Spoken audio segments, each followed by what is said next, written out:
Welcome back, guys. Puckett Maven bringing you the action. We're going into Game 3 with FaZe up 2-0. Again, Epsilon, you win your first minute of gameplay, and then you just get phased on for the second half of the game.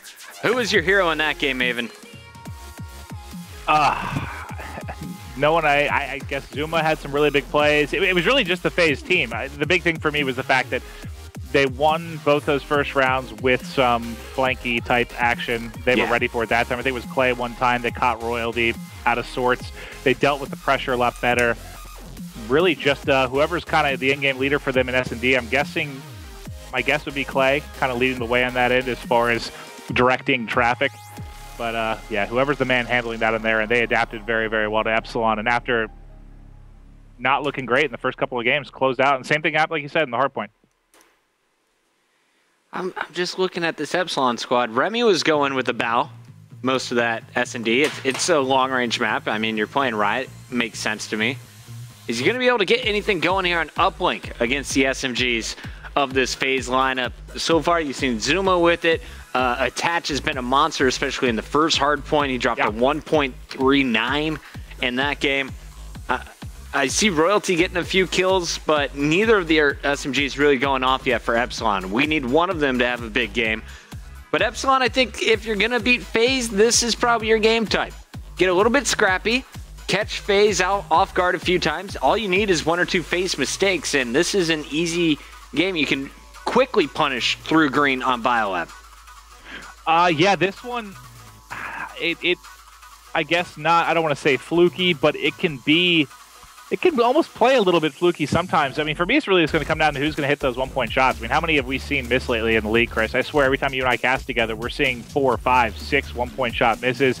But for this, in my eyes, it's a little more, well, much more dominant as far as like one strong side compared to something like Comeback. I think it's just really who's able to put up the big points when they have strong side. We'll obviously see once they spawn in who's that is going to be off the rip. But this one, certainly one Epsilon should win, but I got to think with the ways game 1 and 2 went, with the way their season has gone, you got to be a little bit demoralized right now, I think. So Epsilon overall, they have their, let's see here, 1 and 2. I take it back.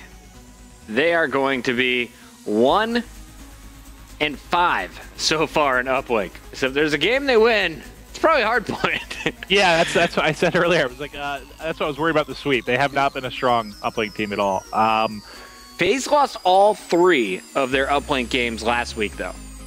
Okay, well that's promising. Light. There's one ray of sunshine in this world that is 0-6.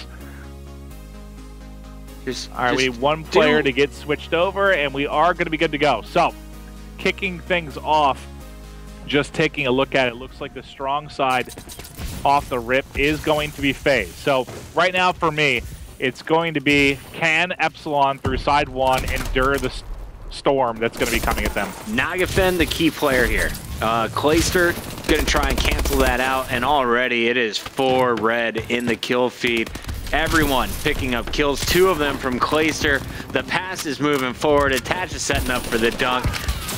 26 seconds, boys. That's all it took for FaZe to get the lead. Yeah, if you're looking for a start that you don't want as Epsilon, I mean, that's probably it. They score in less than 30 seconds. Attach already has it. He's moving forward, trying to dodge bullets. Going to eventually be taken out. I guess that was the canister. I thought he was out of range of that, but he will get dropped. Royalty's going to have it in his hands. Now, this is your perfect play right now. This is your best way to score on weak side, in my opinion. Yep. A mistake from the offense, an interception, some sort of clutch play that allows you to wrap green. It is so hard. I say it time and time again. I say it every time we cast this map. For me, it is so hard to push through purple all the way through that open snow area and get points. Your best bet's coming up clutch and wrapping green. They should have probably got 1 point out of that. I was hopping around a little bit and saw where they missed where they fell short. Yeah, so basically, great job. Royalty dished it to Remy right before he died. Here's a pass, by the way. Swanee dishes it out, and that will be a dunk coming in from Royalty.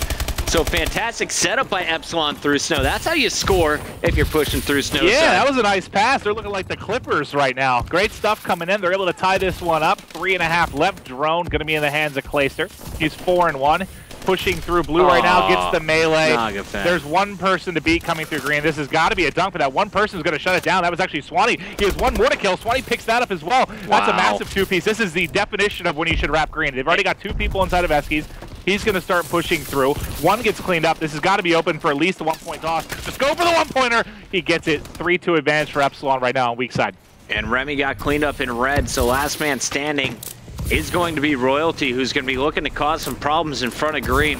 Clayster setting up, waiting to pick up that satellite drone, and he actually blows up Zuma here. So this is probably a failed push coming out of FaZe. Enable still holding onto the drone, though, buying his teammates time to get onto this side of the map. Great rotation here from Enable. He's juked out 2 players so far, gets around the corner. He gets down low, attaching Zuma with the kills, and Enable is going to convert that into points somehow. Oh, Barry Sanders, Enable. Both were redheads. Great stuff from Enable, just dipping and diving, able to get through the boxes there in circle. Puts one through. FaZe back in the lead, just over 2 to go. Attach, going to be your next drone carry. He's got a couple guys working with him on rails. Nagafin going to have a team kill on Remy. This might open things up, but he's actually going to get pushed. Attach is going to have to back down for the time being. He's got at least 1 here. Clay opened things up with 2, and that's another dunk. Wow, FaZe just scoring at will, and they did not win a single uplink last week, ladies and gentlemen. Let that sink in a little bit.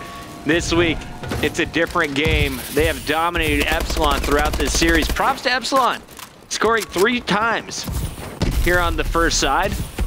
It's not easy, especially against a squad who is as good at slaying, as you see from this FaZe line. Clayster 12-5, 13-7 from Zuma. Enable just been controlling the satellite, puts in his 4th point.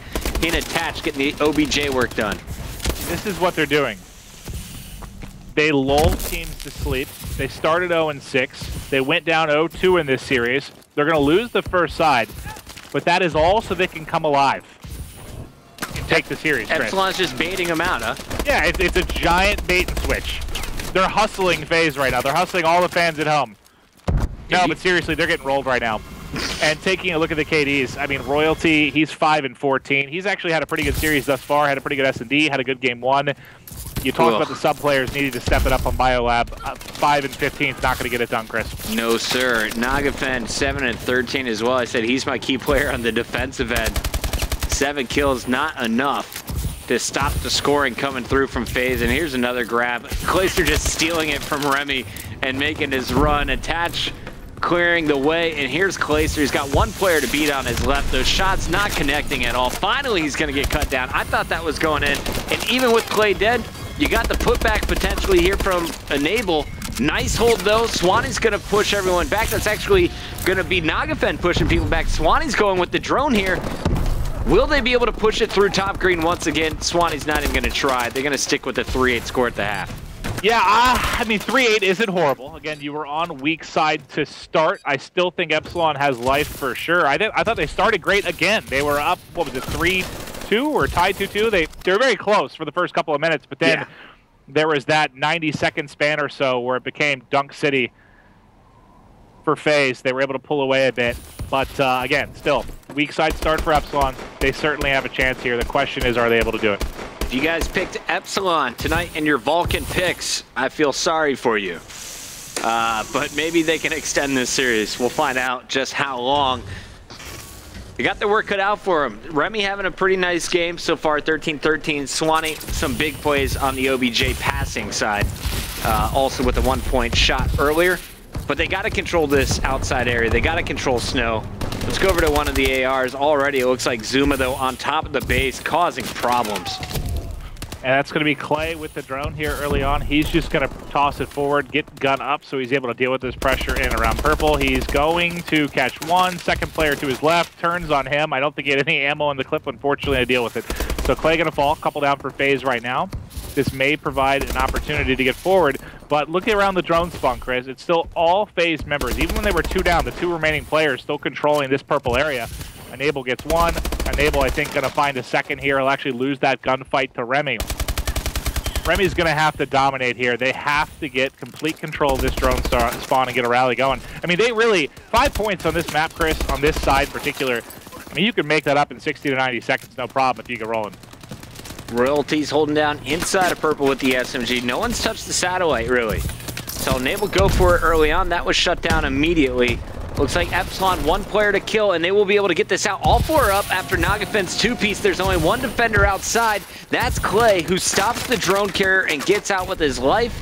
Finally going to be shut down, and here comes Epsilon on the push. Swanee leading the charge. There's only one protector up front, though. That's going to be Remy.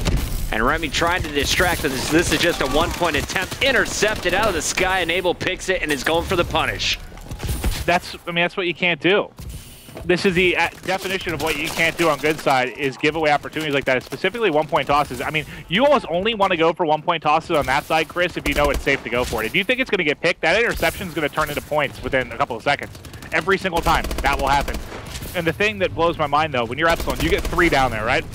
This is your chance to push. This is your time to get forward.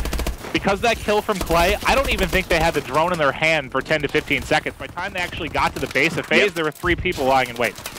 It was a big defensive play. Now they're just throwing it for yards. FaZe has Attach waiting for the cherry pick.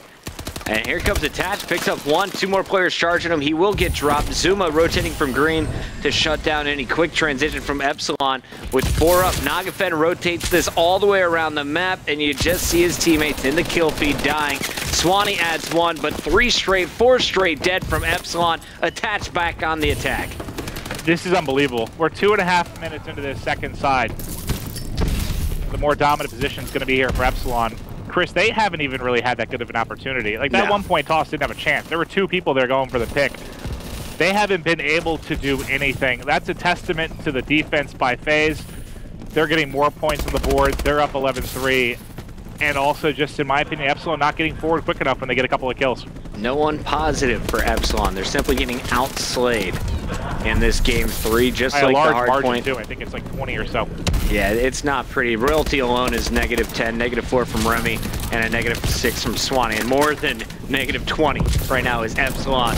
Nagafen can't do the enable, can't jump out of the window. He is caught dead, and no Barry Sanders-like movement. We're going to see Remy rotating around, though. And this fight is going down between Enable and Remy. Remy should be able to kill Enable and make some moves, but they're just too slow. You look at Epsilon on the minimap. What are they fighting for right now? Honestly, I can see that one of them is shooting their gun, and there's no one near them. I'm pretty confident that they're shooting at walls. There was nothing. I saw 2 of them, Chris. 2 of them looked on the minimap like they were in gunfights. You know, you can see the little arrow shooting. Yeah. There weren't players on the same side of the map for them to shoot at. I'm gonna say those were leftover bullets from the previous fight. Maybe the minimap just didn't catch up yet. It's a little bit of lag, just minimap lag. You know, minimap lag. Royalty trying to fight for control of Biolab, but why control Biolab when you don't even have the satellite drone? Nagafen chasing after 2 players, one of them being Enable, who has that drone in hand. And look at the plan from FaZe. They've got the lead. Now they're just trying to run down the clock. This is like a football game in the 4th quarter with the team just dominating by 3 touchdowns. Yeah, there's nothing that can be done right now. Nagafen gonna get a team kill there. 30 seconds left, and it appears the online frustrations continue for Epsilon. 2 of the players left, boys. Make it 3. Nagafen last alive, and it sucks because I like this team a lot. I think they can perform on LAN, and I don't think it's online that's the issue. And by that, I mean, I don't think it's lag, Chris. I don't think it's their bullets not connecting. I don't think it's anything like that. Okay. It's just the fact that it's communication. And you can talk about it. I mean, you've competed at an event before. How much easier is it to communicate when you're on LAN? When you have them sitting right next to you, when they're right there to fire you up, when you're right there to pay attention. It's much more difficult to lead a team and to communicate with a team when it's online. I think that's 99.9% of the problem right now. Who's the We kind of identified Swanee as a guy who needs to be the emotional leader, but does this team really have one? That's the question I ask myself when I watch Epsilon online. It seems once things start going sour, they never bounce back. They are the opposite of the comeback kid. But on LAN, they can. That's the thing, right? Though. They've done it. They've done it on LAN. They haven't been able to do it online. Now, is that Swanee struggling with leadership when you're talking to someone that's hundreds of miles away and you can't get in their face and you can't fire them up? I don't know, but I can't really think of another reason, man. They got 6th place at UMG. They played really, really well. They took 2 hard points off of Optic Gaming, which I didn't even think was possible. Right. It's a team that could win games. They've got to figure something out, man. I don't want to see a team change with this roster. I love this roster. It's just clearly not working out in the league right now. Not working. Let's take a look at the numbers that remain here at the end of the slaughter. 1.79 coming out of Zuma. You saw 1.33 out of Clayster on host again, and then a 1.16 out of Enable with 6 uplinks. Great control of the drone throughout. I think they added on an additional 3 points at the end, but still 11-3 victory. Pretty huge beating and uplink as FaZe controlled both sides of the map. I don't see this FaZe team slowing down anytime soon. Do you, Maven? No, I still am looking forward to future engagements with FaZe and Optic. I haven't really made my mind on how I view that. Who's the better team right now? I mean, you're only as good as your last placing, right? So right now, you could argue that FaZe is the top team, but who else can hang with them right now, Chris? I'd say maybe Deny. I don't think anyone else can consistently, that's for sure. Yeah, it's going to be tough. Guys, we'll talk about this match in depth after the commercial break, as well as set up for TK and Envy. I just got a tweet. Someone on the internet's angry, Maven. He said, we're a bunch of dummy heads. All of TK's losses to top 4 teams. Look into the numbers. No, I think, do you think that's the reason? Or do you think they're winning because I stopped picking them? One's science and one's clearly hearsay. Obviously science, guys. We'll discuss Scientology with Maven after this.